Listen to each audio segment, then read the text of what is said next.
Assalamualaikum dan salam sejahtera. Bersama-sama saya, Yoyo Ain Laina Baharudin dalam Berita Ringkas RTM. Tiada makanan yang diimport dari Wuhan ke Malaysia. Demikian disahkan Menteri Pertanian dan Industri Asas Tani, Datuk Seri Salahuddin Ayub. Bagaimanapun, Jabatan Perkhidmatan Kuarantin dan Pemeriksaan Malaysia telah diarah untuk sentiasa bersiap sedia dan melakukan pemeriksaan rambang di semua pintu masuk negara sebagai langkah pencegahan.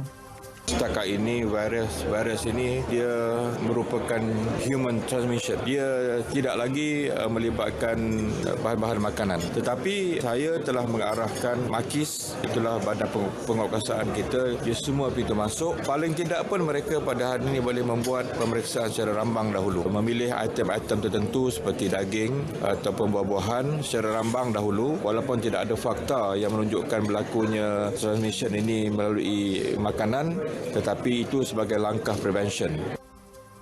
Susulan langkah kerajaan menggantung sementara semua kemudahan imigresen kepada pelancong dari wilayah Hubei dan bandar Wuhan di China. Pengurus Pembangunan Perniagaan Putra Business School Universiti Putra Malaysia Profesor Madya Dr. Ahmad Razman Abdul Latif menyifatkan kerajaan membuat keputusan wajar pada masa ini.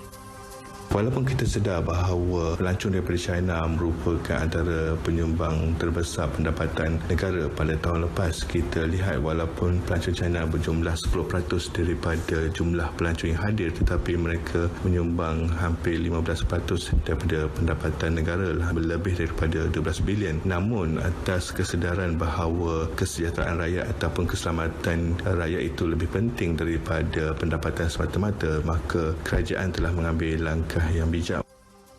Profesor Madya Dr. Ahmad Razman berkata demikian kepada RTM. Sambutan Rumah Terbuka Tahun Baharu Cina peringkat Selangor 2020 akan diadakan di Dataran Petaling Jaya pada Sabtu ini. Esko Pelaburan Negeri Datuk Teng Chang Kim berkata majlis rumah terbuka yang menyasarkan 12,000 pengunjung itu dijadual disempurnakan Raja Muda Selangor Tengku Amir Shah. Beliau bercakap dalam rancangan Selamat Pagi Malaysia di TV1. Pihak penganjur masih menggalakkan orang ramai menggunakan pengangkutan awam kerana stesen LRT berdekatan, cuma dalam mungkin 100 meter daripada stesen LRT ini, dan juga kita menyediakan perkhidmatan bas percuma, PJ City Bus, yang mana perkhidmatannya akan dilanjutkan sehingga pukul 12 malam. Biasanya pukul 9 malam, tapi untuk program ini kita lanjutkan seperti 12 malam. Datuk Teng Chang Kim. Seorang warga Indonesia dipenjara 4 bulan selepas mengaku bersalah atas tuduhan menggunakan kad pengenalan palsu sejak 8 tahun lalu. Tertuduh Syarum Damanik, 55 tahun, mengaku bersalah selepas pertuduhan dibacakan di hadapan Magistrate Nazratul Natrah Muhammad Yusof. Kes itu dibicarakan di Mahkamah Magistrate di Parit, Perak. Luar negara, Menteri Ekonomi Jepun Yasutoshi Nishimura mengaku bimbang dengan impak jangkitan virus corona kepada ekonomi global. Keuntungan korporat dan hasil kilang boleh terjejas ekoran masalah itu.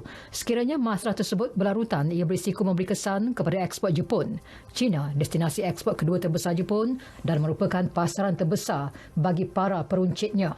Ketika ini, jangkitan virus yang berasal dari China itu telah membunuh 106 orang dan telah merebak ke kebanyakan negara.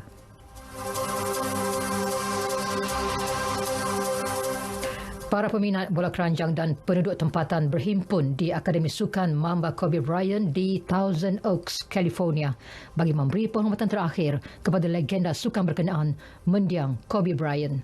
Kumpulan itu berkumpul tidak jauh dari lokasi nahas helikopter terhempas pada hujung minggu lalu yang mengorbankan Bryant dan anaknya serta 7 penumpang lain. Rata-rata yang hadir mengakui mengenang Bryant sebagai seorang ikon dan suri teladan yang banyak menolong mereka. Sebagai penghormatan terhadap mendiang, Persatuan Bola Keranjang Kebangsaan telah membatalkan perlawanan antara Los Angeles Lakers dan Clippers yang sepatutnya berlangsung di Staples Center hari ini. Bryant memenangi 5 kejohanan NBA ketika bersama LA Lakers.